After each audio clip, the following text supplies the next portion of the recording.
Yes, mambo vipi? Karibu sana kwenye exclusive interview. Mimi naitwa Victor Madaha. Kama kawaida leo nimetembelea tena DJ Sma. Bahati nzuri sana leo kameramani wangu ama niseme ni mbaya pia amepata uzuri kwa Sma, naye ana ndugu yake hapa. Akasema bwana, hebu simamia michongo. Nashindwa kusema Bianze sina yupo Rizi. Sma atasema leo Bianze kamera yuko nani? Si ndio?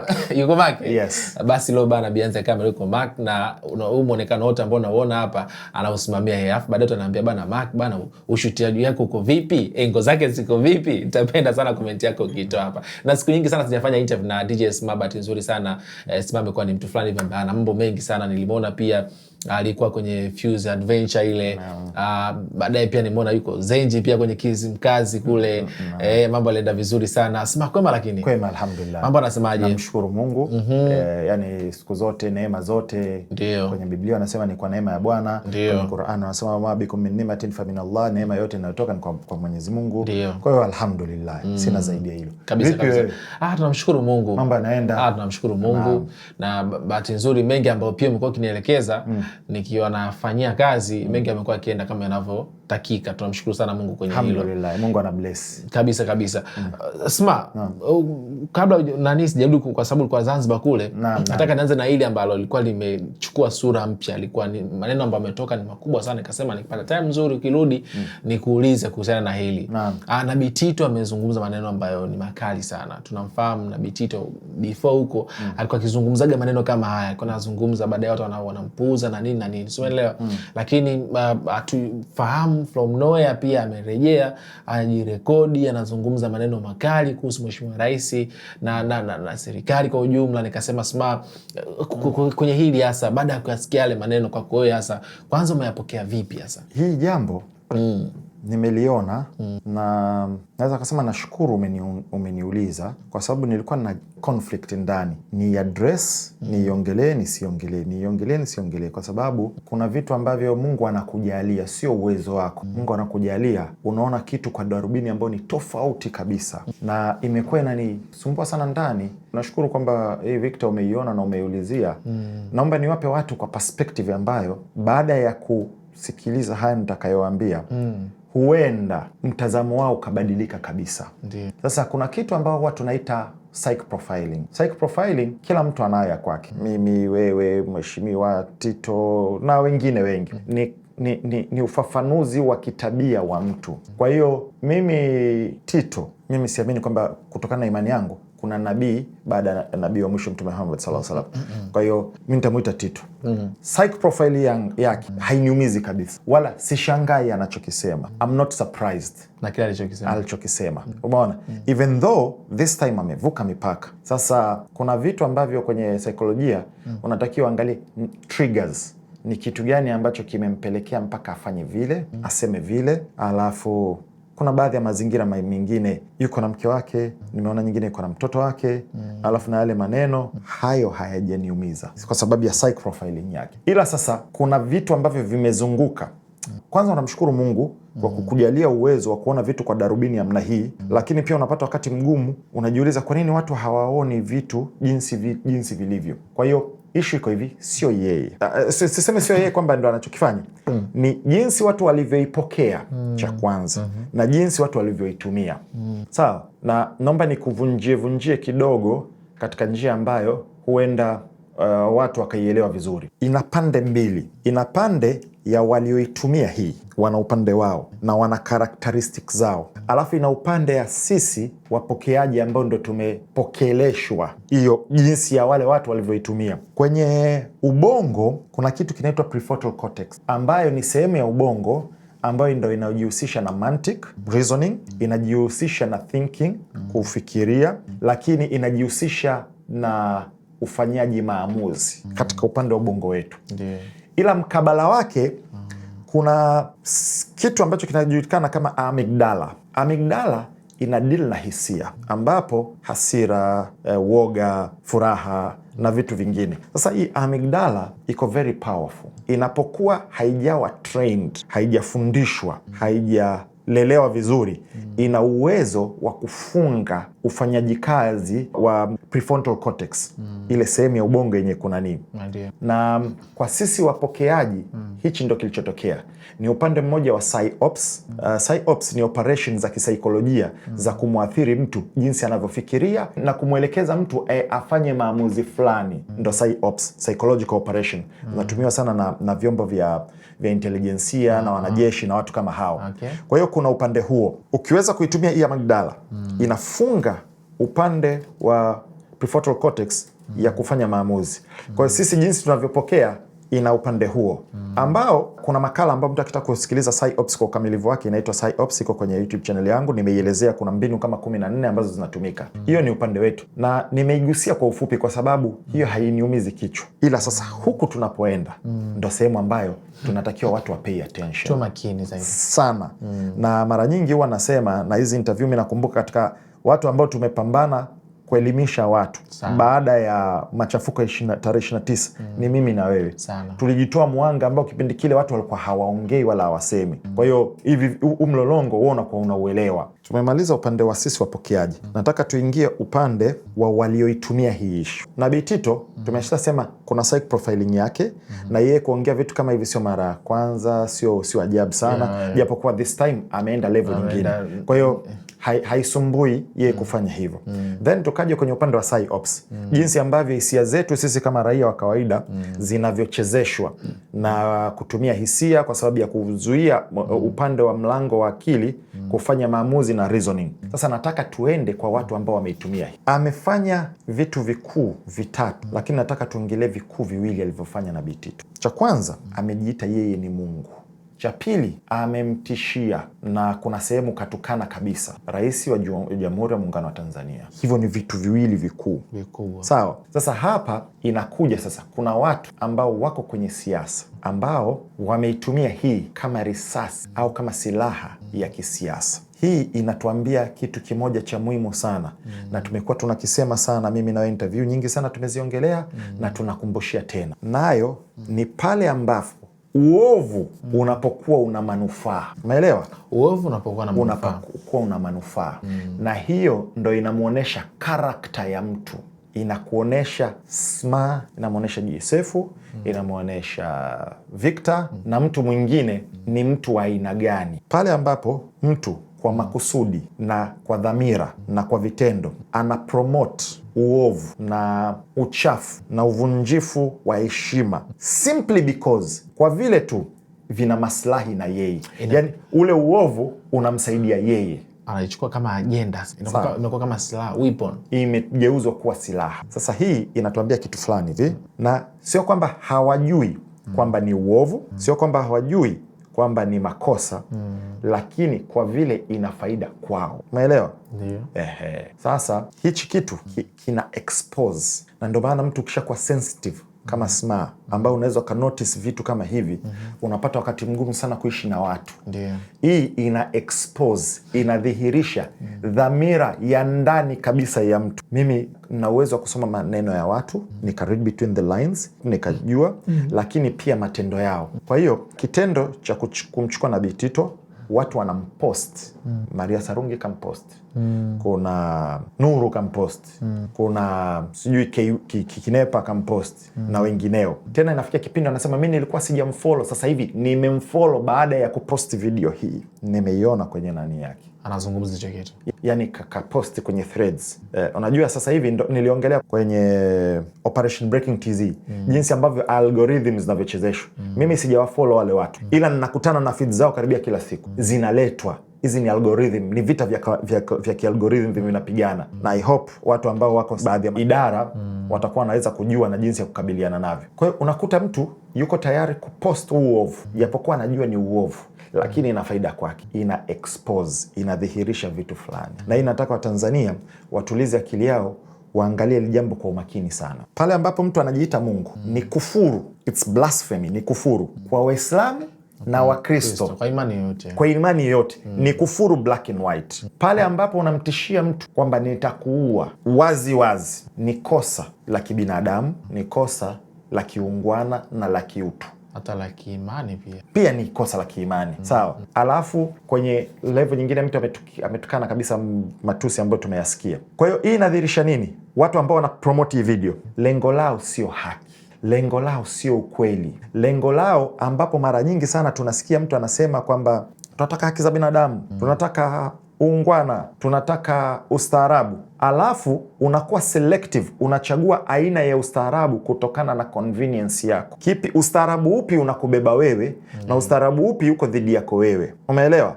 Kwa hiyo ina expose wale watu tabia zao na ni watu wa aina gani na intent zao. Yaani kuna watu ambao wamejaliwa wanaweza wakakuelewa. Huwa natolea mfano, mzazi. Wewe unaweza kuwa umetoka sehemu hivi umefanya mishemishe zako, karudi akakuuliza maswali mawili matatu, hakuwepo.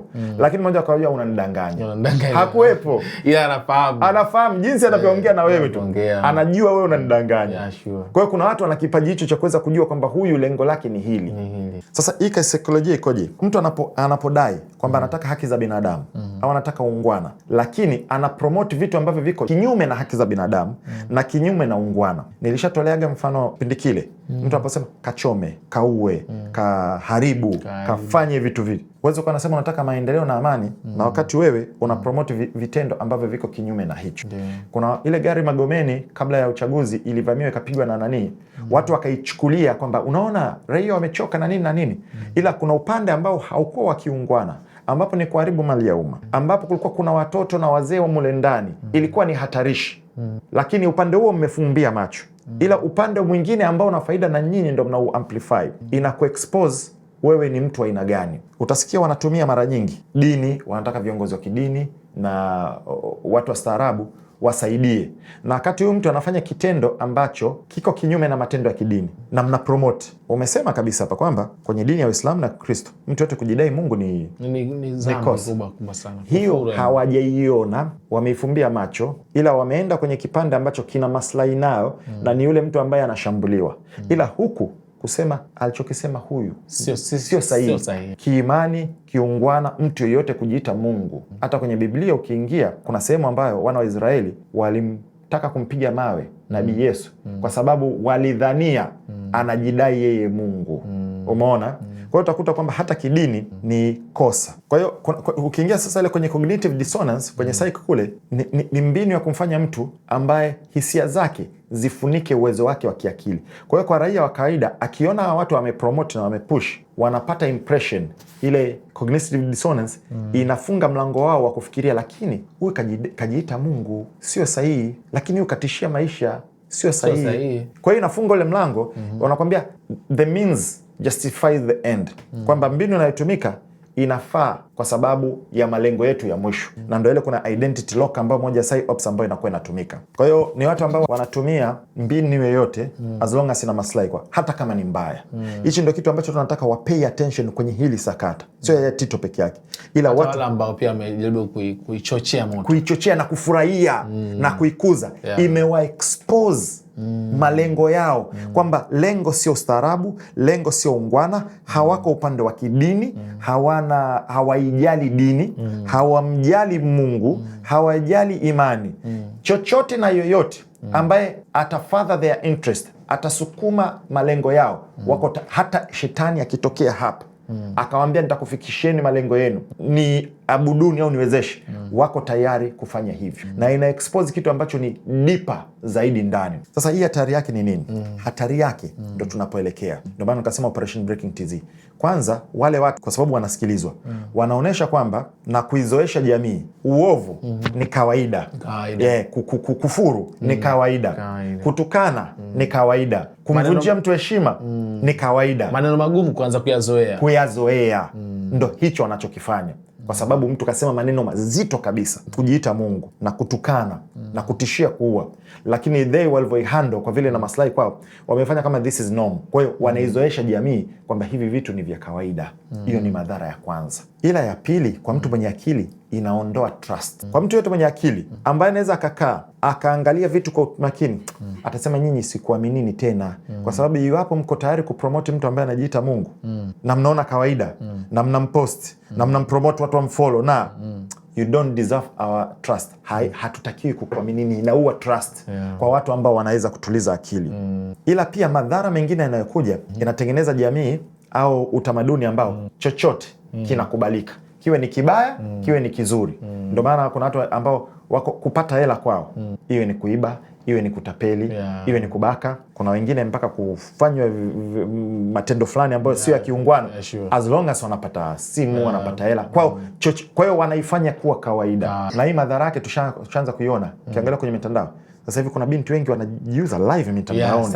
Imeshafanywa kawaida ile kuposti mtu yuko nusu uchi, kufanya yani mwanzo walikuwa nafanya ma prostitute, lakini sasa hivi mpaka mtu hata maisha ya kawaida like mtu ameolewa, like kabinti kadogo kako pale kanafanya vile. Watoto wa kiume ambao wame left group wewe kwa hiyo imefanya hicho, ndo tunapoelekea. Na wanaopush hizi agenda ndo hawa ambao wako tayari kupromote mtu ambaye amefikia level ya juu kabisa ya kujiita Mungu na kutukana na kutisha kuuawa. Wao wako tayari kumpromote kwa maslahi yao binafsi na kuafikia malengo yao. Ile hali inaharibu jamii. Jamii inaanza kuzoea, kumbe is not a big deal kumbe kutukana sio big deal, kumbe kujiita Mungu is not a big deal. Ndo wanatengeneza jamii ya aina hiyo. Lakini sima, kuna mtu anajiuliza na anasema kwamba kwenye vita ama kwenye ugomvi usinichagulie silaha kupigana. Mtu labda ameona kwa sababu kuna kitu ambacho labda hakiko okay, na hebu ngoje twende na hii silaha pia. Umeelewa? Hata kama wewe unaiona haina maana, because as if mimi na yeye tuko katika condition nzuri, wacha nitumie hii silaha. Anayefikiria katika way hiyo, tunamwambiaje? Ndo hicho ninachokwambia. Haya matendo yana expose wewe ni mtu wa aina gani kutokana na mbinu unazozitumia. Umeelewa? Yani wewe umeamua kutumia hivyo, kutumia chupa, kutumia wembe, kutumia bisibisi. Sawa? Kwa sababu unataka ufikie malengo yako na utaki upangiwe aina ya silaha unayotumia. Sawa? Ina expose wewe ni mtu aina gani.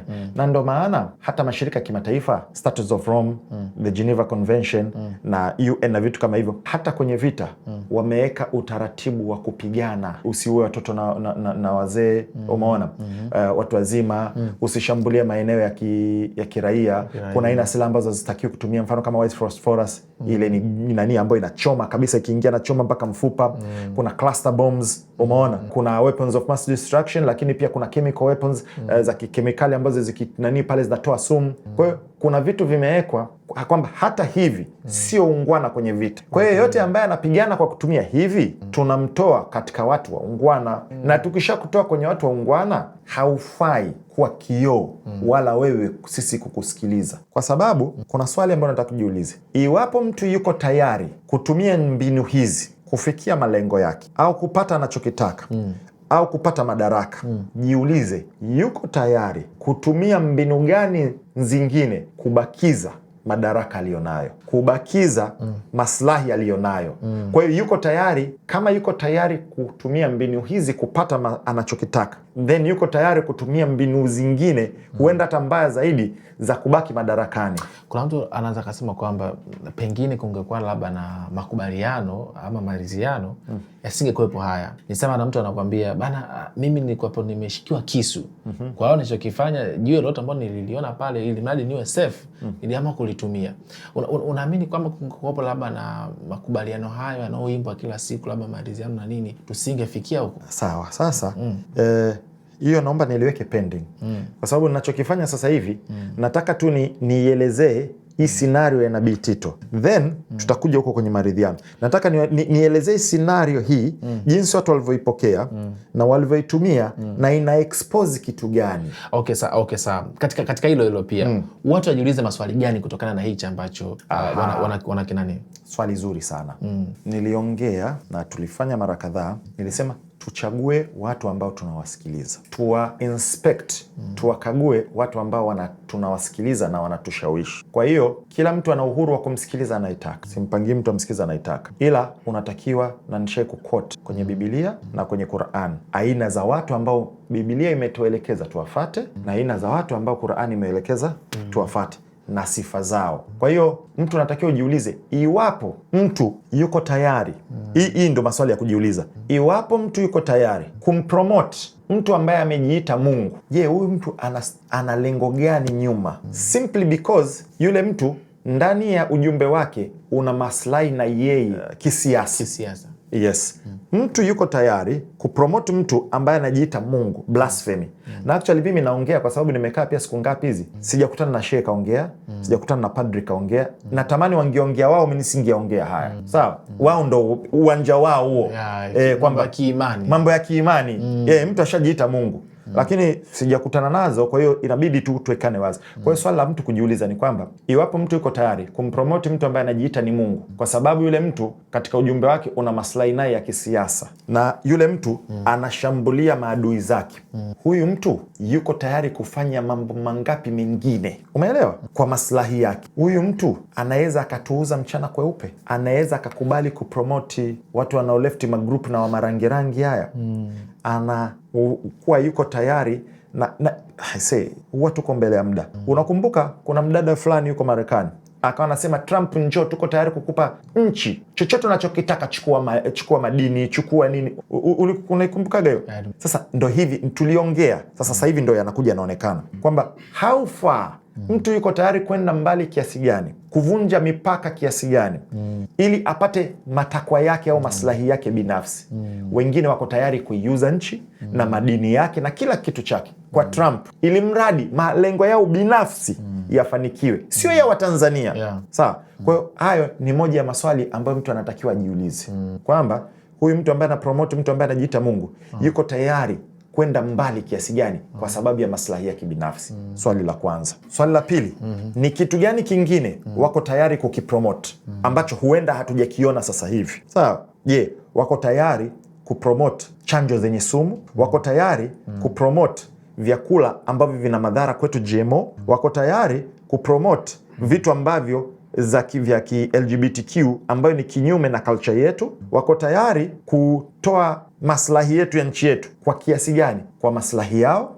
Kwa hiyo ujiulize vitu gani vingine wako tayari kupromote, ikiwa hapo wanapromote mtu ambaye amefikia level ya kujiita uungu. Hivyo ni kitu ambacho wanatakiwa wajiulize. Maswali ya msingi sana. Na la mwisho, swali la mwisho kwenye hivyo anataka ajiulize, je, huyu mtu anastahiki kusikilizwa na kufuatwa? Baada ya kuona yale maswali matatu, kwa hiyo ajiulize, je, huyu mtu anastahiki kusikilizwa na kufuatwa? Umeelewa?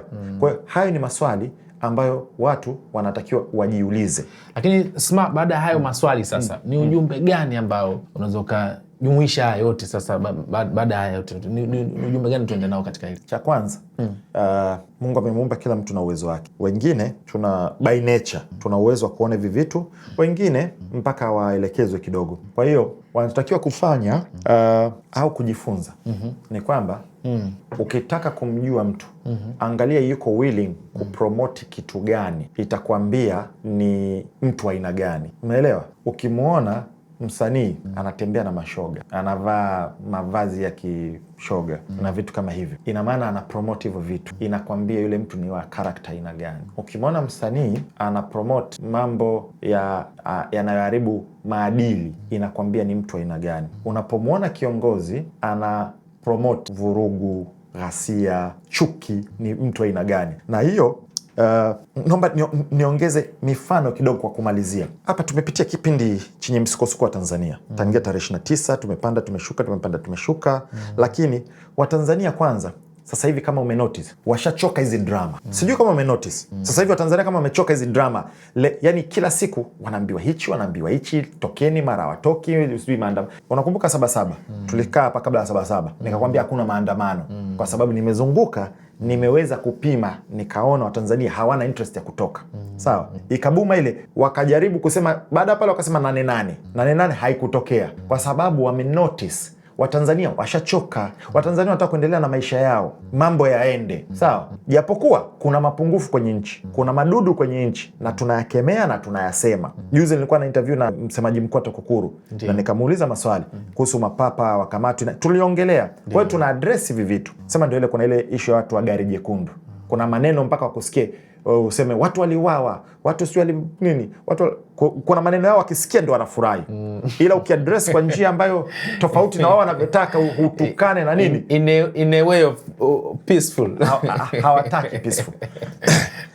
nataka nikupe trend moja uangalie kwamba Watanzania wamechoka na imewafanya hawa so called wanaharakati wamekuwa very desperate. Hakuna kitu kinawauma sasa hivi kama mtu au tukio lolote lenye kupata attention. Watanzania washawachoka. Sawa, Watanzania wanataka amani, wanataka maridhiano, wanataka kazi, wanataka project, wanataka barabara nzuri, wanataka maendeleo. Ushawishi wao wa chuki na vurugu na nini umekusha nguvu. Kwa hiyo wanachokifanya, wanachukia mtu yeyote au tukio lolote ambalo linapata attention. Naomba nikutolee mfano wa matukio. Wema, Mungu amemjalia mtoto. Unakumbuka dada mmoja alivyomshambulia yule mtoto mpaka kumuita mtoto wa damu na nini na nini na nini? I remember. You remember? Yule mtoto si ni mdogo, si ni malaika, hana kosa lolote, hausiki na chochote ambacho kinachoendelea hapa. Unaenda mpaka kumlaani na kusema ni mtoto wa damu na nini na nini. Ukiwa na uwezo wa kuread between the lines na kusoma character, unaelewa ni kwamba ni chuki ya attention, kwamba wameona attention ya Watanzania iko huku, wanaitamani ile attention wangekuwa nayo wao ili ushawishi wao ufanye kazi. Kwa hiyo yoyote ambaye anapata attention anageuka kuwa adui. Unakumbuka juzi kulikuwa kuna birthday na 96 Slick pia mulishiriki birthday fulani. Kulikuwa kuna attention kubwa sana. Ikashambuliwa na yenyewe. Ile ni social life ya watu, wanaendelea na maisha yao. Kila mtu anafanya anachokifanya. Wengine ile ni fursa pia ya publicity na vitu kama hivyo. Ikageuka kuwa adui, ikashambuliwa. Kwa sababu gani? Kwa sababu wanaitamani ile attention iliyoko kule wangekuwa nayo yao. Unasema umeona? Nimeona Karapina alikuwa na mjibu Heche akamwambia sisi miaka 30 ya Bongo Flava usishe na masuala ya siasa na movement kama hizo. Asante. Juzi tumeona hiyo mpira, muziki. Katika kitu ambacho usiwagusi wa Tanzania okay. Juzi nilikuwa naongea na Henry akasema haki za binadamu ziko aina kadhaa, sio haki za binadamu peke yake. Kuna haki ya social life, maisha binafsi pia ni haki yake. Watu wana haki ya kuenjoy maisha, watu wana haki ya kuburudika, watu wana haki ya kuwa upande wa Simba au upande wa Yanga, watu wana haki ya kuwa upande wa CCM au upande wa Chadema, watu wana haki ya kutokuwa na sehemu yoyote au kutokushabikia mpira. Kuna watu wanashabikia Formula 1. Najua ile magari Formula 1 hawana time kabisa na mpira. Au uko busy na basket. Bana Golden State Warriors leo wanacheza game mara moja sana. Siku soon naweka PlayStation hapa. Sijaipata bado. Ila plan zangu kwa sababu mimi na Max wengine tunafanya kazi. Akili inachoka. Na mbona nataka tuweke PlayStation 5. Akili kichoka, unaingia unacheza game kidogo, una relax. Siku ukija tutapiga game, tukishaipata hiyo. Tutafanya. Sasa inafikia kitu mpaka kwenye mpira unageuka adui. Muziki unageuka adui. Kwa sababu gani? Hivi ndio vitu watu wanatakiwa wa read between the lines. Sio ule muziki kama muziki. Sio mpira kama mpira. Ni kwamba attention iko huku na ile attention ndo wanayoitaka. Some people wanasema kwamba kupitia huo mpira na kupitia huo Bongo Flava na muziki kuna ajenda za kisiasa zinapitishwa. Ndio maana wao wanaona kama like bana imezeshwe kuhusu muziki ya miaka fulani, imezeshwe kuhusu Simba Nanga kwa sababu ni ajenda ambazo pia zinapitishwa. Sawa. Sasa hiyo inaitwa, is it true? Nataka nikujibu hivi. Na kitu kinaitwa selective morality. Sawa. Mkuki kwa nguruwe, kwa binadamu chungu. Naomba nikuulize. Tuchukulie ndio kuna ajenda za kisiasa kwenye muziki. Tuchukulie ndio kuna ajenda za siasa kwenye mpira. Sawa. Je, hakuna wanamuziki ambao wanatoa nyimbo zenye ajenda za muziki zenye kuwabeba wao? Wapo Nay wa Mitego, Nay, Roma, tulisti simnaifahamu, kina Rosa, siyo kina nani. Wapo ya. Je, hawajaweka siasa katika muziki? Wameweka. Umetumia nani zao kama kuchagua side yao. Kwa hiyo hiyo ndio inaitwa selective morality. Akifanya mtu fulani, ndio maana nilivyokuwa naongea kwenye interview ambayo iko kwenye YouTube channel yangu, nilivyokuwa naongea na msemaji mkuu wa TAKUKURU, nikamwambia ila TAKUKURU inasemekana mapapa mwakamati, mnadili na hawa wenye daga hawa. Umeelewa? Akatoa majibu. Mtu akitaka majibu aende. Kwa hiyo tukiamua hivyo, hiyo inaitwa selective morality. Na Bitito hatujaona kwamba kajiita Mungu, katishia mtu, katukana. Hiyo hatujaona. Hiyo tumeifumbia macho. Tumeona tu faida inayopatikana kwa kumshambulia mpinzani wao, adui wao. Sawa, kwenye Bongo Flava kuna mambo ya kisiasa. Sawa, kwenye mpira kuna mambo ya kisiasa. Ila je, hakuna watu ambao wanafanya same ila kwa maslahi yao? Washawahi kusema jamani, Roma usiingize tena siasa kwenye mziki. Nay wa Mitego usiingize tena Roza na wengineo. Hiyo ni yani wanataka kuipaka poda, kuideflect. The real issue ni ile attention. Yani hicho ndo nataka watu waelewe. Sasa hivi chochote kinachopata attention ni adui. Iwe ni mtoto mdogo aliyezaliwa ana wiki 2, akipata attention anageuka kuwa adui. Iwe ni birthday anageuka kuwa adui. Iwe ni mpira anageuka kuwa adui. Iwe ni Bongo Flava inageuka kuwa adui. Mulifanya coverage kwenye miaka 30 ya Bongo Flava. Yeah, sana. Sasa pia tulikuwepo. Sasa ngoja nikwambie kitu. Na Dodoma tutakuwepo. Unajua kuna vitu ambavyo watu waangalie. Mimi nilikuwepo kwenye miaka 30 ya Bongo Flava ya Da. Nilikuwepo tangia saa 6. Tangia wanaandaa promotion nini. Alafu nilikuwepo wakati wa performance. Na tuliongelea hii. Nilikuwa naiona nuru kwenye nyuso za wale wasanii ambao walikuwa wameshakata tamaa. We mara mwisho umemsikia msanii let's say Mabaga Fresh wamepiga show kokote lini?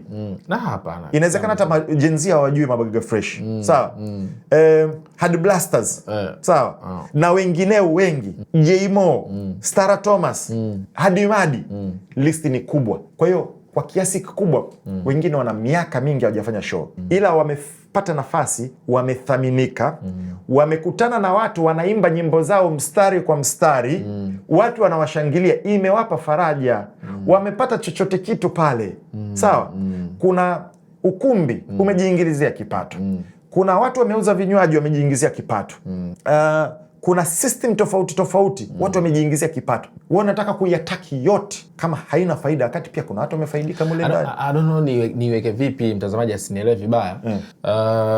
Nakumbuka show ya Mlimani City na mheshimiwa alijaribu kuzungumza kuhusiana na masuala ya viwanja nini, viongozi na nini, kumbuka atmosphere ka change. Yes. Na nilivyoona alivyoenda show ya Mwanza, alipopanda tu kwenye stage akasema bwana sasa hivi mnavyotaka na mimi ndo ninavyokuja vile bana.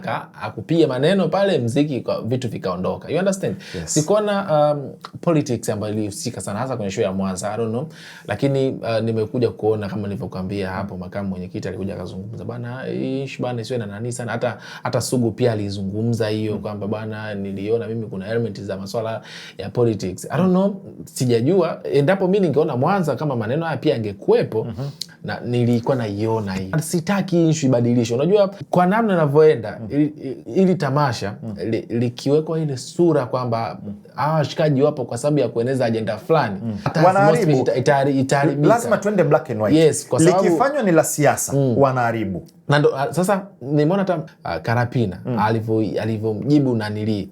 Sasa I don't know wataipokea vipi watu. Kwa hiyo lisigawanywe, na ningependa mimi liende kama wanavyozungumza kwamba waburudike, liishe, mambo mengine yaendelee. Cha kwanza, it's very important. Manaife is very smart. Ila alikosea reading the room. Yani hakuweza kutest the waters. Yani aliingia miguu miwili. Ulizungumzia siku ile. Hakutest. Lakini kajifunza, kaenda Mwanza, tumeona tofauti. Sawa. So hivyo ni vitu ambavyo nakwambia kuna war battle. You could lose a battle lakini win the war. Kwa hiyo watu wamejifunza, wameelewa. Black and white. Watu wako pale kwa burudani, pigeni burudani. Msiweke politics kwa sababu kuna watu ambao kwanza ni CCM damdam. Kuna watu ambao ni Chadema damdam. Kuna wengine kafu ACT na wengineo. Wapo kwenye tamasha. Na wengine si watu wa siasa kabisa. Wapo kwenye tamasha. Kwa hiyo isiwe sababu ya kuvuruga watu. Pigeni show zenu na vingine. Kazi yache ionekane. Unajua, nadhani wamekosa ubunifu wa delivery ya miradi. Mimi juzi nimetoka Tanga. Nimetoka kuonesha ule mradi wa Tanga.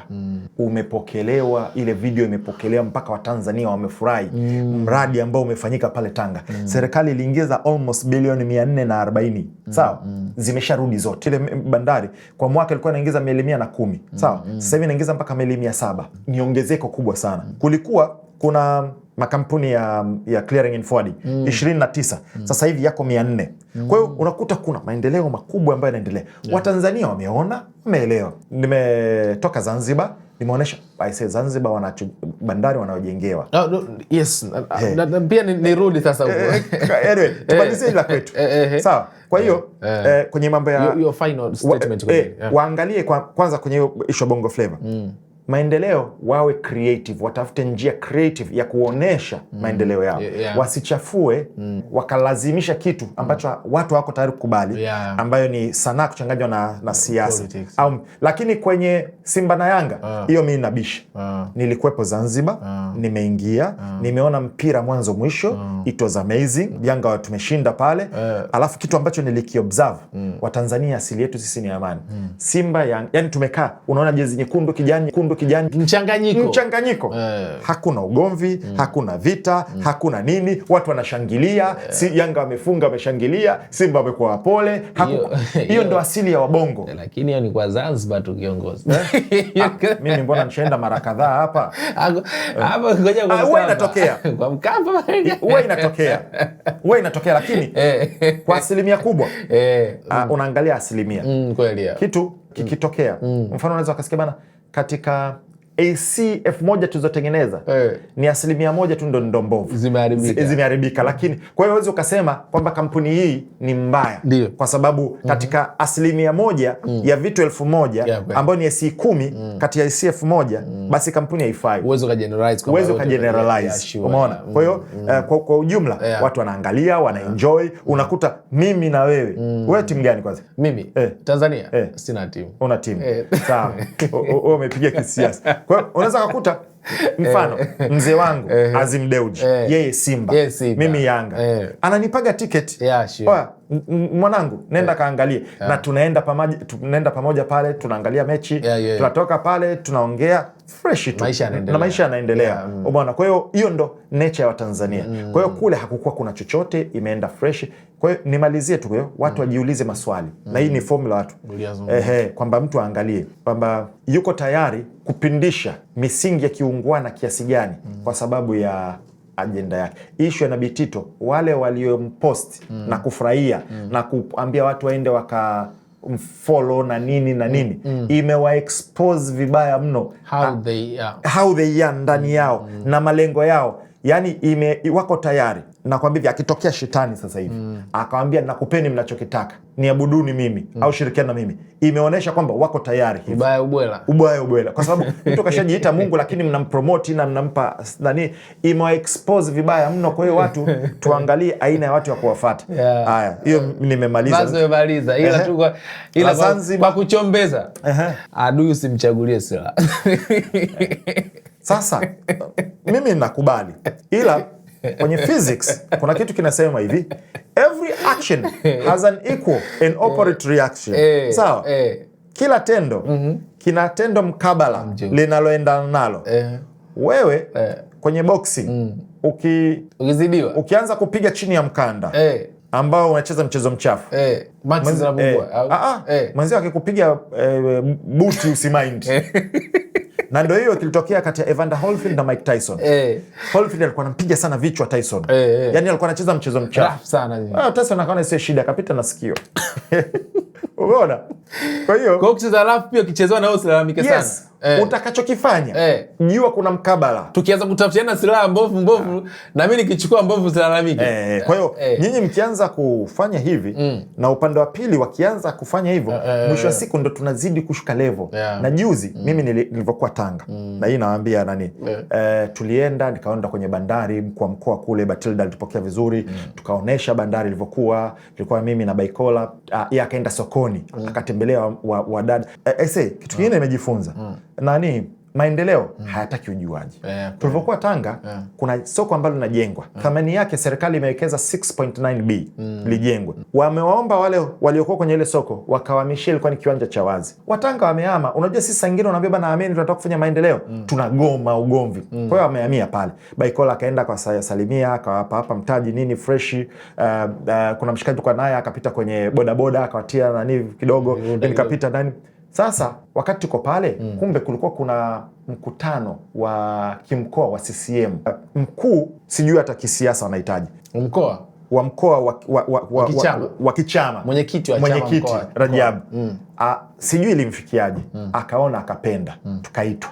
Bana njoni hata muongee mawili matatu. Kwa tukaenda, ilikuwa ni mkutano wa CCM pale.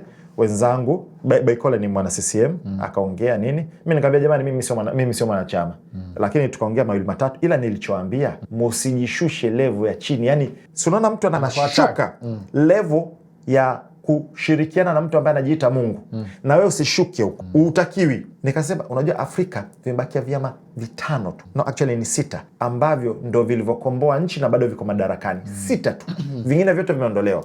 Na actually kuna pamphlet ya CIA ambayo ina lengo la kutoa hivyo vyama vyote visiwepo viondoke vije vyama vipi. Kwa hiyo ni chama kongwe, act like a matured party. Unapokutana na mtoto usipigane naye kitotototo, yani act hivyo. Kwa hiyo kuna option mbili, hawa wamejishusha, wako tayari kushirikiana na mtu ambaye anafanya kufuru, kujiita Mungu. Je, na nyinyi mjishushe huko? Umeona? Kwa hiyo inategemea, yani kwa hiyo wasijishushe. Nadhani pia katika yote, mimi wito wangu siku zote ni kwamba kuwe na maridhiano.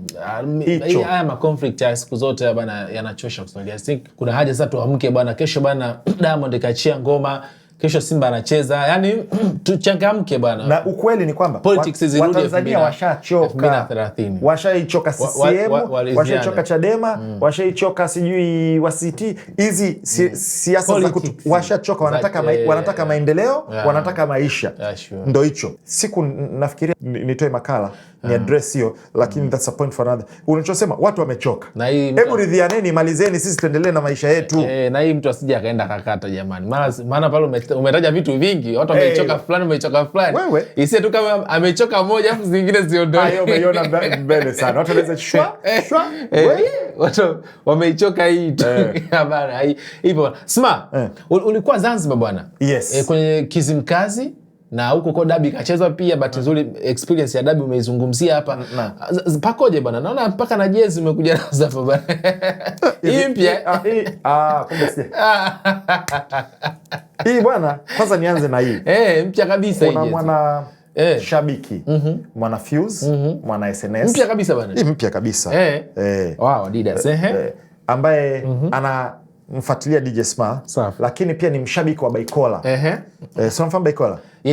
Kwa hiyo ni mshabiki, tulienda naye Baikola. Siku hiyo tunatoka zetu, tunatembea. Gari kasimama papu. Akasema, Baikola, mimi shabiki wako sana. Mimi ndo nilikuwa Baikola aliposti video akasema jamani, ana jezi moja ya Zanzibar. Kaitumia muda mrefu ameichoka.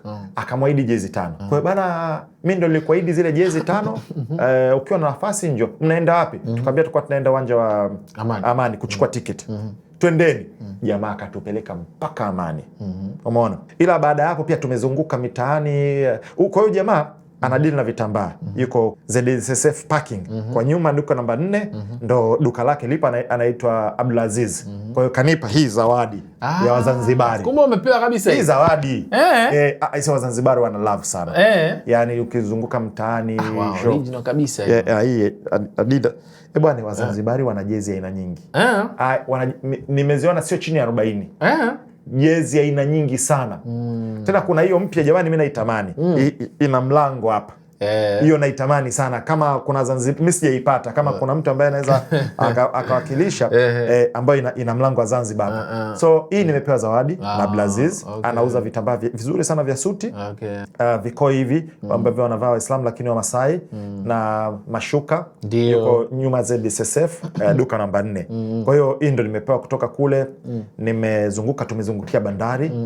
Hiyo waende wakaangalia kwenye YouTube channel yangu. Ile bandari inayojengwa, I say state of the art. Ni bandari moja amazing sana. Noma sana. Yani ni mradi ambao extraordinary. Yani utakuwa ni bandari ina mpaka sehemu ya kupaki ndege. Hizi ndege za kwenye maji. Ina mpaka sehemu ya kupaki marina. Bandari itakuwa kama, unaona Terminal 3 airport yetu hii, itakuwa kama hivi. Bandari wametengeneza mfumo ambao daladala zinaingia zinakushusha, unaondoka. Kwa hiyo sio lazima uje na taxi au nini, unashuka pale. Bandari ndani kuna bonge la hoteli humo ndani. Bandari la kisasa. Unajua kuna ile sehemu ambayo meli zinashushia mzigo.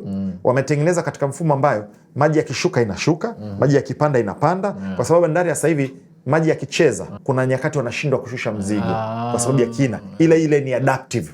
Yani ni bandari fulani amazing ya kisasa. Yani alafu wanaosimamia ile bandari ni wazalendo. Wamemchukua dogo diaspora ambaye alikuwa anafanya kazi UK. Ndo amekuja anasimamia hiyo project. Iko ZF Devco na watu wengine wengi. Kwa hiyo nimefurahi kwamba kuna diaspora ambao tunaona kila siku anachomeni haribuni nini, lakini kuna diaspora ambao wana uwezo wa kuisaidia nchi. Nimependa sana ile ni mradi ambao unasimamiwa na Wazanzibar. So I'm very proud kwamba wenyewe wameweza kusimamia na ni hela zao wenyewe, sio za kutoka mainland. Wameingia mkataba na baadhi ya wadau, wanatengeneza ina thamani ya dola milioni 300. Juzi niliteleza nikasema bilioni 3, ulimeona mifupa ni ina thamani ya dola milioni 300. Ndani ya miaka 3 utakuwa tayari. Yes, utakuwa uko tayari. Kwa hiyo nimeliona Zanzibar sasa hivi sio Zanzibar. Zanzibar, Tanga. Kila unapoenda ni vumbi, vumbi, vumbi, vumbi. Kwa sababu gani? Unaweza ukaniambia kwa nini kuna vumbi? Ujenzi. Yes.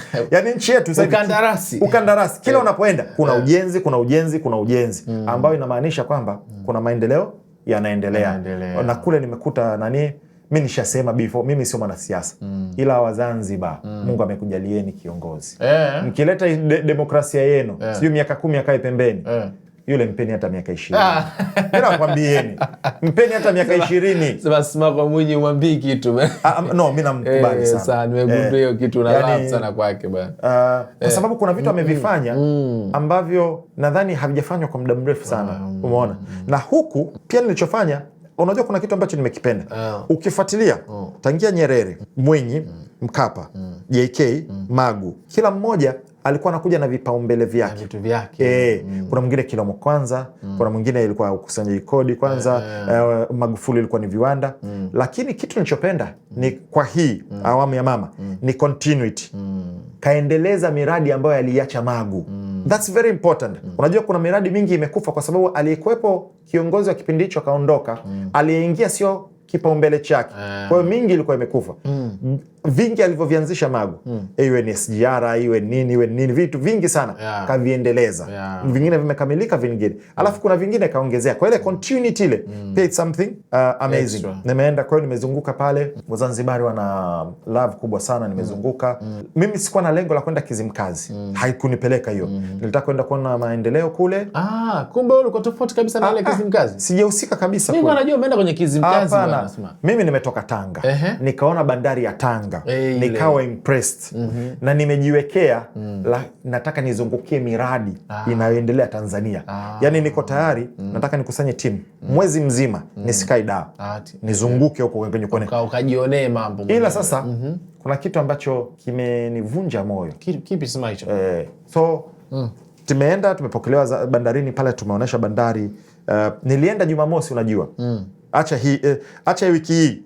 Hii Jumamosi ile nilienda asubuhi nikarudi jioni. Kuna Mwanafuse, mimi nilikuwa nahitaji sana TV. Si unaiona hapa TV? Amejitolea.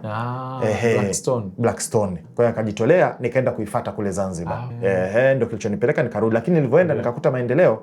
Kwa hiyo na Baikola tukasema twende kaoneshe uzalendo, miradi ambayo inaendelea. Kuna watu ambao wamechagua wao majukumu yao ni mapungufu na aibu, yani mambo, habari mbaya. Wao ndo haya. Ukisikia sio kuna nini wao ndo wanadili nayo. Mimi nimewaachia wao. Mimi nadili na vitu ambavyo ni positive. Vizuri. Yes. So sasa katika zunguka zetu na pita zetu tukasema hebu twende. Sisi tuko hapa. Kuna Kizimkazi inaendelea. So tukaenda pale, show ilikuwa nzuri, mazingira mazuri nini. Ila kitu ambacho realize na ndio maana hata imenivunja moyo na inanitafakarisha sana. Katika nchi yetu machawa wanathaminika sana Tanzania. Yes. Yaani nimekuja kugundua chawa, na utaelewa kwa nini baadhi ya watu wameamua kuwa chawa. Inalipa ukiwa chawa Tanzania. Unathaminika. Ukiwa chawa. Yes. Yaani ukiwa intellectual, ukiwa smart, ukiwa mzalendo, thamani yako inakuwa on need basis. Ni pale unapohitajika, kwa sababu nimeenda pale, nimejionea jinsi mazingira yao yalivyoandaliwa na vitu nadhani mtu anajua, mtu mpaka unafika pale kuna logistics, kuna accommodations, kuna mambo mengi. Na wale sio kwamba wanaiwa. Sisi tumeenda Zanzibar kwa hela zetu za mfukoni. Tumeenda Tanga kwa hela zetu za mfukoni. Afu sijamalizia. Kwa hiyo tulivyokuwa kule Tanga, si tulizunguka zile. Tukaitwa pale, tukatoa maneno mawili matatu ilikuwa kwenye kabla ya kuanza kikao kile cha CCM. Mwenyekiti akatoa milioni hizi. Yeye na mkuu wa mkoa alafu kuna mbunge wa pale ambaye ndo mwenye Ratco ana kituo cha mafuta. Ndio. Bana, tumependa mlichokifanya kuzunguka kule kutoa mitaji bodaboda nini, chukueni hiyo. Tukachukua tukaambia jamani, tukaambia tulikuwa watatu, hii hela sio ya kwetu. Tukaenda tukakusanya bodaboda 80 zikaenda zikapigwa mafuta. Watu wakaongeza, yani ile hela tuliopewa mimi sijala hata shilingi moja, kenda kuwapa, yani imerudi kule kule. Watu wakasema kwamba bana mmepewa ya kwenu mfukoni. Ni kwamba wamependa tulichokifanya kwenye jamii, wakasema tunakuongezeni nguvu. Hawakusema hii ya kwenu. Na nikaongea na wenzangu, tumeongezewa nguvu. Kwa hiyo tukaenda kawapa tena. Mtu yote ambaye yuko Tanga, kama kuna mtu anasikiliza, atakwambia kuna bodaboda zaidi ya 80 au 100 ziliitwa Ratco pale, zikaongezewa mafuta kwa mtaji wao. Ila Watanga pia ni watu wastaarabu. Kumbe Sma, sasa unapofika pale na maana Aisho Speed huyu hapa. Unagaa tu mafuta sasa. Mimi nina malengo makubwa sana. Tatizo ni uwezo. Na ubahati nzuri naongea na mtu ambaye ulikuja hapa, unapakumbuka palivyokuwa. Tuko na sweat sana jamani. Unakumbuka? Tunafanya interview jasho. Usinikumbushe Sma. Nimeteseka sana mimi. Kwa Tanga mambo yalikuwa mazuri sana. Alhamdulillah. Ndio hapa watu mafuta watu waliongezewa ile pale, tukaongea nao mtaani, ni watu wastaarabu waungwana, ilikuwa ni nzuri. Lakini pia ile recognition kwamba mimi nimezunguka ile nyanda ya juu kusini zaidi ya wiki 2, tangaza utalii, tangaza vivutio, tangaza nini. Nimerudi kama nilivyorudi. Empty. Tanga sio hata empty, recognition. Tanga for some reason taarifa zimefika kwa mkoa. Tena siku ile ilikuwa bandarini pale vimeshushwa vyuma vya reli PC 17,400 ambazo zinaunganisha reli ya Tanga na Wami, ambayo itaunganika, itakuwa inaenda kupeleka mpaka Kigoma. Kwa hiyo mtu unaweza ukashusha mzigo wako wa transit Tanga ukafika mpaka nchi zile za Kongo na Zambia na kwingineko kote kule.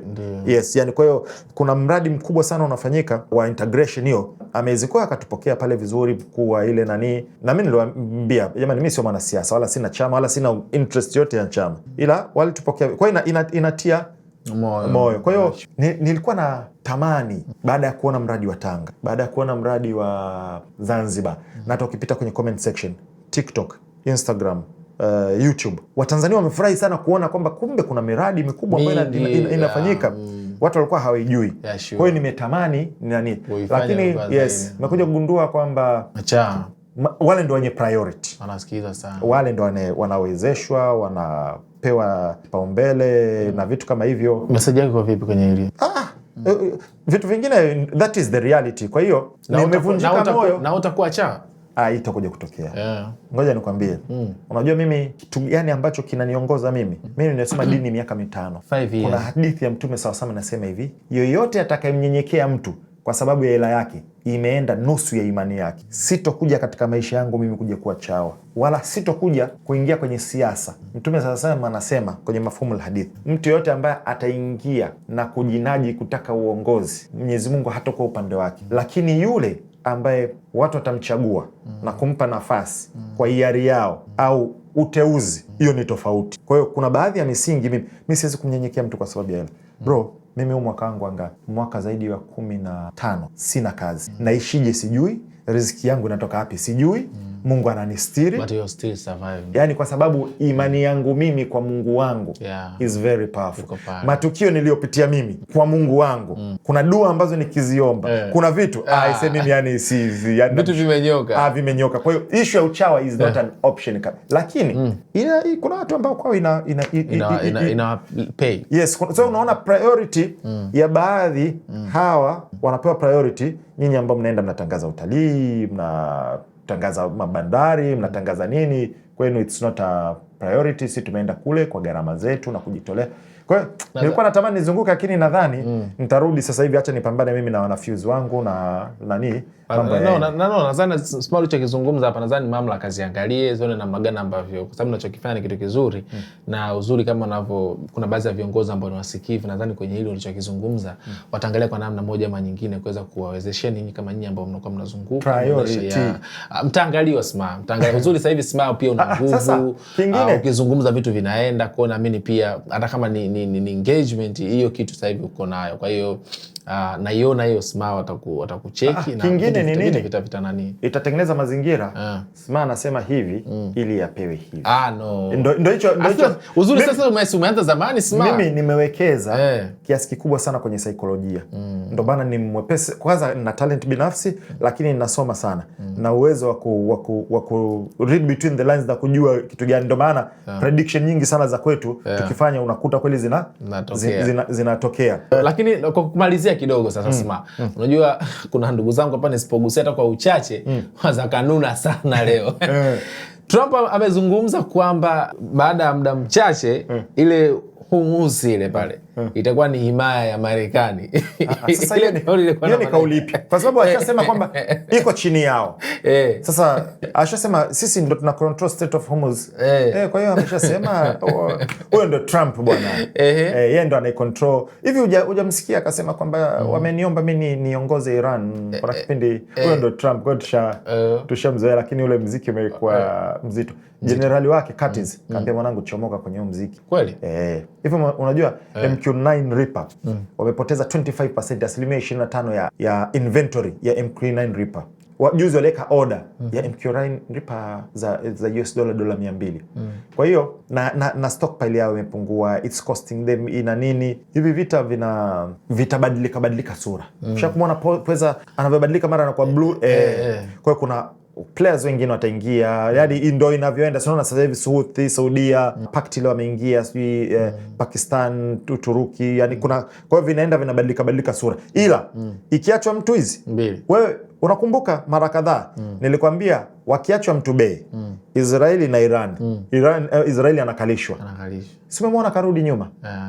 Yani alitesti mzigo, pigwa za uso, karudi nyuma. Kubwa jinga lile Marekani.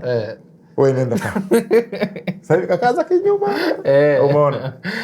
Na nimeona White House wameipinga ile kauli, akasema kwamba alichokizungumza Trump sio statement ya White House. Sema kwamba State of Hormuz tunataka iwe himaya ya wapi ya Marekani.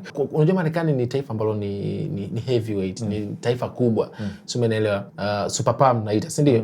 Unavyoona kuna mikanganyiko hiyo inatoka kwamba kiongozi anazungumza. Unajua kuna mifano ambayo najaribu kuiweka, mfano ingekuwa ni Tanzania. Yaani mheshimiwa rais azungumza kwamba ile sehemu fulani itakuwa ni kitu, alafu aje aseme msemaji siwa ni nini, aseme bwana hatuko na rais. Tunavichukulia kawaida sana. Kwa Marekani inamaanisha nini sasa sema? Tujaribu kuipiga indip. Yaani ngoja nikwambie hivi, kuna lea ukitaka kuchukua level ya juu ya kisiasa sawa. Wanaongoza Marekani na wanaofanya maamuzi Marekani. Sio unaona, sio kina Hegseth, sio Trump, sio Swidani. Kuna watu wako behind wana run kila kitu. Ndio maana hao utakuta wanaongea wanafanya, lakini hakuna kinacho. Trump kabla kuingia madarakani alisema nitabadilisha vita vya Ukraine ndani ya muda gani? Mfupi sana. Akasemaje hakutakuwa kuna vita tena. Trump mpaka sasa hivi kapigana mara ngapi? Ndani ya miezi 6 ili kuingia. Kadondosha mabomu mengi kushinda muda wote ambao Biden alikuwa madarakani. Na ndio alisema Putin. Aliongea na Bill Clinton. Bill Clinton akakubali, akaenda kuongea na watu wake, alivyorudi Bill Clinton akachomoa. Yaani wanaongoza madarakani sio marais. Ni watu wako nyuma ya marais. Kwa hiyo wewe kwenye kampeni yako utaongea, wewe ukimaliza si ndio umeingia madarakani, naambia tulia. Hapa mchezo uko hivi. Tulia. Ukijifanya mjuaji sana, watu wanakula kichwa. Lakini kuna wale wanasema kwamba Irani ni kwa namna ilichokionyesha kwenye hivi vita kati ya Israel na Marekani, tuna haja sasa na wenyewe kuiweka superpower. Unajua kuna side mbili. Unaweza kwamba bana ile haiwezi kaa superpower kwa sababu nyuma kuna mataifa ambayo yanaisaidia Irani. Mfano leo kuna taifa ambazo zimetoka kwamba zimeonekana ni ndege za kivita za China zikopo Irani. Umeelewa? Tukisema vile kwa sababu wanasaidiwa, kuna haja ya kuwatoa, tusiwaite ni superpower. No, mimi nadhani wanaofanya assessment hiyo uelewa wao wa military complex na military structure kidogo uko chini. Hakuna mtu anakuwa superpower au superpower kwa vile umesaidiwa au hujasaidiwa. Ngoja nikuulize. Vita vya kumtoa Gaddafi unafahamu ni nchi ngapi Marekani kaingia nazo pale? Kwa hiyo simply because aliingia na Ufaransa na Uingereza na nini kusema sio superpower. Kwenda kuivamia Iraq pale. Hakuingia peke yake. Waliingia zaidi ya nchi 30 kwenda kumtoa Saddam. Je, simply because kaingia nchi 30 sikasaidiwa? Je, kusema sio superpower? Ni vita vingapi kwenye World War 1 na World War 2 kulikuwa kuna manchi? Hiyo assessment hiyo ni watu ambao uelewa wao ni mdogo. Superpower inabidi uwe na nguvu ambayo uko above the rest. Ni sawasawa wewe una iPhone 17 Pro Max, alafu mwingine ana iPhone 17 ya kawaida, mwingine ana iPhone 13. Ni viwango. Kwa hiyo Marekani kwa sababu ni superpower kwanza kiuchumi, sarafu yake ndo reserve currency, ila ana nguvu ya kiuchumi pale, nguvu ya kijeshi ambayo ina layers tofauti, domestic, lakini anaweza kuproject power abroad katika mabara yote. Sasa Iran sio superpower. Issue ni hivi, hauhitaji kuwa superpower kumpa kichapo superpower. Unahitaji kuwa superpower kumpa kichapo superpower. Hebu nitajie timu gani ya mpira ambayo ndo best duniani, yani ipi ndo yani best kwa sasa? Spain. Kwenye kombe. Kwa hiyo ikitokea timu yote ambayo let's say imetokea Tanzania au imeifunga Cape Verde walitoka sare na Spain. World Cup. Kwa hiyo wamelingana nguvu, basi wote ni super team. Au kwamba wakae namba moja pale wote. Hapa. Kwenye vita vya Afrika, Italia alikalishwa na Ethiopia. Umeona? Na vita kutawalika. Yes. Na nchi nyingi tu yani. Kwa hiyo hauhitaji kuwa superpower kumpa kichapo superpower. Ni mbinu za kivita, ni wataalamu wako wa kijeshi wanavyo plan na kujua jinsi ya kutumia advantage ya kimazingira, geographic yale, ya aina za silaha, kumstudy weakness. Sun Tzu, The Art of War, ambayo wataalamu wote wa jeshi lazima wanamsoma yule. Anakuambia if you know the enemy, ukimjua adui wako, ina maana unajua nguvu zake, unajua udhaifu wake, unajua structure yake, unajua anavyo function. And know thyself, na ukajijua na wewe, ukajua nguvu zako, udhaifu wako na mazingira yako, you need not fear the outcome of 1,000 battles. Hauhitaji kuogopa matokeo ya mapigano 1,000 kwa sababu tayari unamjua adui na unajijua wewe. Kwa hiyo it's as simple as that. Iran amejitambua na kamtambua adui wake, ka plan accordingly, na matokeo ndio tumeyaona. Kuna watu mpaka sasa hivi hawaamini kwamba Marekani kakalishwa. Yani mpaka sasa hivi hawaamini. Unajua wanamjua Marekani yule wa Rambo yule na Arnold Schwarzenegger yule yani unajua tunatuma majeshi msituni wakitumwa wale makomando yani komando kipenzi ile. Wanajua ndo Marekani yule. Marekani na nguvu yake yote. Hata hawajui kwamba sio mara moja, mbili, tatu. Kwenye Korean War kakalishwa kala kona. Kwenye vita vya Korea ambavyo ndo viligawa North and South. Aliingia pale akakutana na mziki pale. Of course kwa kuna China, kuna Urusi, lakini aliingia Vietnam kala kichapo pale. Zaidi ya miaka 9 kala kichapo. Kwa hiyo sio mara ya kwanza kula kichapo. Soviet Union walikuwa ni superpower nyingine, wamekula kichapo Afghanistan. Marekani kaingia Afghanistan miaka 20 kuidondosha Taliban. Kaondoka Taliban, hiyo ndio inaongoza sasa hivi. Nimeona pia hii wamekuwa kifananisha sana. Urusi mnaisifia sana, mbona sasa ameshindwa kuipiga Ukraine? Huu mwaka si wangapi hiyo? Nadhani ndio unachozungumzia, si ndio? Sasa ndio mfano huo. Ukraine ni proxy. Yani unajua superpowers au nuclear powers hawapiganagi direct. Wanapigana kupitia controller. Umeelewa?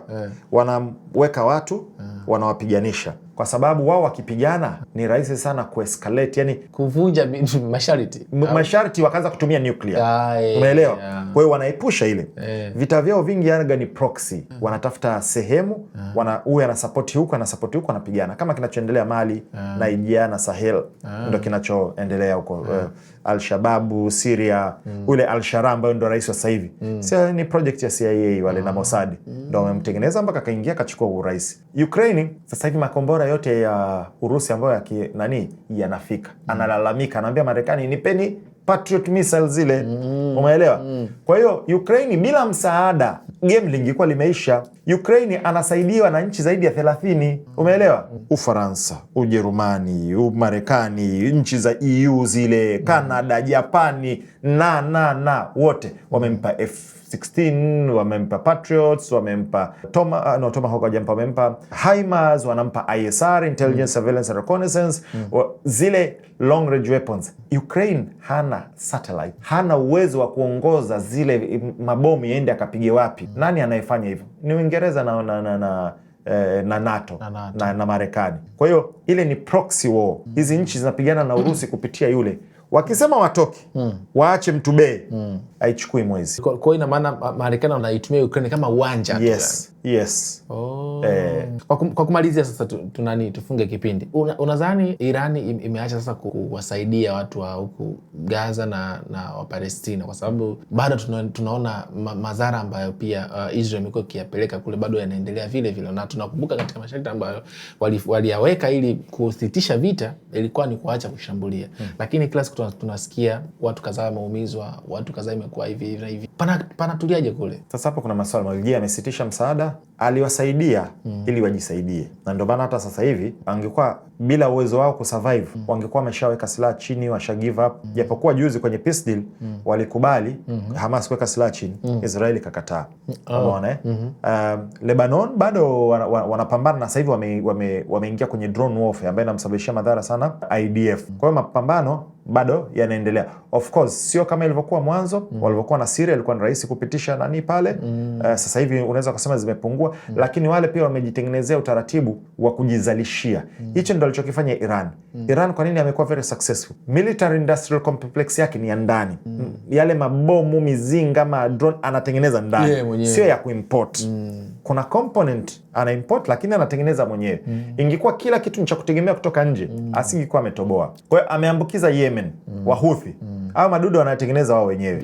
Ndio maana wanaenda wanamkalisha Msaudia, na Saudia UAE wale ni jumba la vioo. Wanaenda kupigana na mtu mawe wakati wana jumba la vioo. Umeona? Na Gaza, ndio maana unakuta Gaza walikuwa wanatengeneza yale maroketi ya sukari, wanatengeneza wenyewe, wamebadilisha kadri. Unajua hivi, intelligence ni uwezo wa kubadilika kutokana na information au hali inavyobadilika. Ukijifanya mbishi unapotea. Kwa hiyo lazima vita vinavyobadilika na unavyobadilika, una adapt. Unaona silaha hii sasa hivi ilikuwa inafanya kazi, sasa hivi haifanya kazi. Mbinu hii ilikuwa inafanya kazi, imeshagunduliwa, tunabadilika. Uwezo wako wa kuadapt kama nyoka, kama kinyonga, unabadilika. Ndio utaweza kusurvive, ndio utaweza kufikia malengo. Kuna watu ambao wameng'ang'ania ile, hapana, mimi kila siku nabadilika, kwa sababu kadri ninavyojifunza kitu kipya, kadri ninavyopata information mpya, na iprocess na iangalia, na kitu kwenye intelligence kinaitwa actionable intel. Je, taarifa hii ni ya kuifanyia kazi? Kama ni actionable intel, then naifanyia kazi, nabadilika, ndio ninavyotakiwa. Ila mtu ukibaki umeng'ang'ania tu, inakula kwako. Lakini nimeona hujampongeza ndugu yetu bwana Mwanza. Kwa kumalizia kabisa, ameoa binti wa Ruto bwana kule Kenya. Wakenya tumeiongelea nani? Tumeiongelea kwenye GPS. Tumeiongelea na nimetoa maelezo yangu na yako kwenye YouTube channel yangu. Yaani kwa ufupi, wa Kenya watu heshimu, sisi tunakuja kuchukua mwana pale. Kwa hiyo ndugu zetu wa Kenya, put some respect yani, kuja kuchukua sisi tuite first daughter mwali. Alafu wale ni Wasukuma. Wasukuma wale Mwanza wale. Atapigwa naona shoa katoro ile cha mtoto. Akija ile mapokezi atakakutana Mwanza. Wakenya atapiga saluti yani. Nimeona nani Rostam Aziz alikuwa pale akasema kwamba kiukweli sisi huku mkija huku tegemeni tu maajabu. Yaani wajipange. Yaani akija ile binti huku Mwanza. Tuombe Mungu atujalie twende tukafanye coverage kule. Kwani ngoja unavyoona sasa atahamia kuishi huko au atabaki kule kule? Itakuwaje? Hiyo sijajua sasa. Kwa sababu pale kuna a lot of unajua ile sio mtoto tu wa kawaida. Yule ni mtoto wa rais. Kwa hiyo anakuwa chini ya ulinzi wa rais. Kwa hiyo kuna vitu vingi ambavyo vitabidi vi discussed. Kama watajiridhisha kwamba akija huku atakuwa salama na ni vizuri aje huku kwa sababu ya mambo kadhaa, huenda akaja. Lakini pia akija huku kwa vile ni mtoto wa rais, itahusisha pia vyombo vyetu vya usalama kwa sababu ya kiprotokol, anabidi pia alindwe. Kwa hiyo kutakuwa yani sio issue simple sana. Kuna vitu vingi ambavyo vipo. Sisi mchumba ataka. Sasa ngoje, wewe umeangalia hivi, hujajiuliza je, mwana anahamia State House Kenya? Ndio maana anaingia State House Kenya. Kwamba nataka aishi Ikulu pale. Anaishi Ikulu. Sisi wengine Ikulu yetu hapa tujaenda Kanyaga. Mama yuko kule kwa Ruto sasa hivi. Akipita na anapigiwa saluti muda wote. Hatari, anaita channel Ruto, anamuita hivyo binti yake. Kwa hiyo and she's beautiful, mashallah, she's beautiful. Ukiangalia kwenye picha nini anaonekana yuko happy, jinsi yuko comfortable na mshikati, she feels safe. Kwa hiyo big up kwao. Neno lako la mwisho kwa watazamaji wetu, tunawaachaje? Usia wa Sma. Kuna mambo tunayapitia kwenye ngoja niweke kwenye engo hii ambayo tumeongelea ya Tito na Umomo.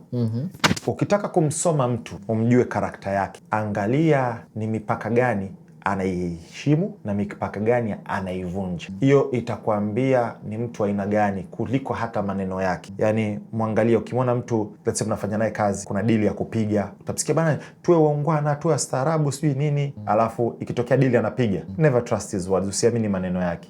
Yale ni blank words, ni maneno ambayo hana. Nakwambia bana, unajua bana uaminifu ndo nini na nini, afi ndo mpigaji namba 1. Au ndo yale unakuta mchungaji anaongeza la Bwana afa anakula kondoo.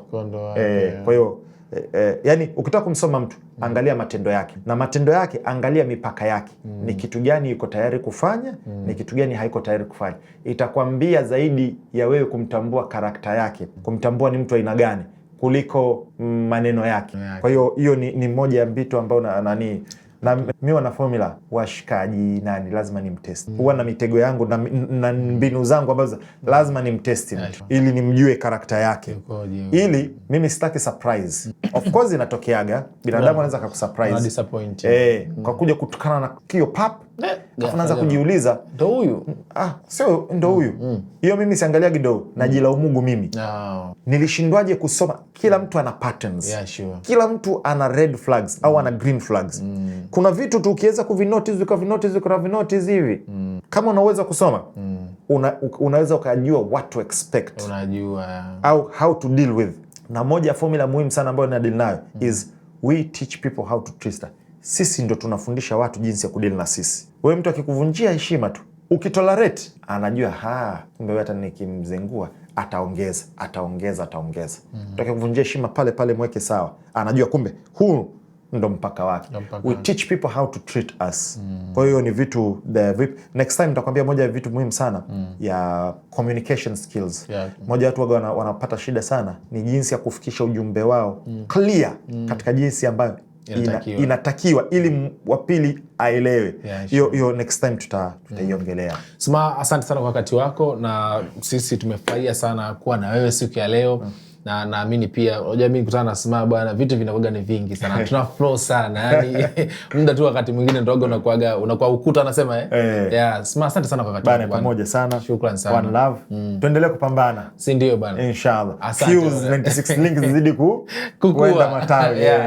Asante sana kwa comment tazama, tuambie pia kitu gani umefurahi sana kukisikia siku ya leo hapa, na tuambie pia unatamani siku nikutana tena na Sma nimuulize kitu gani. Mimi naitwa Victor Madaha. Asante kwa wakati wako. Bye bye.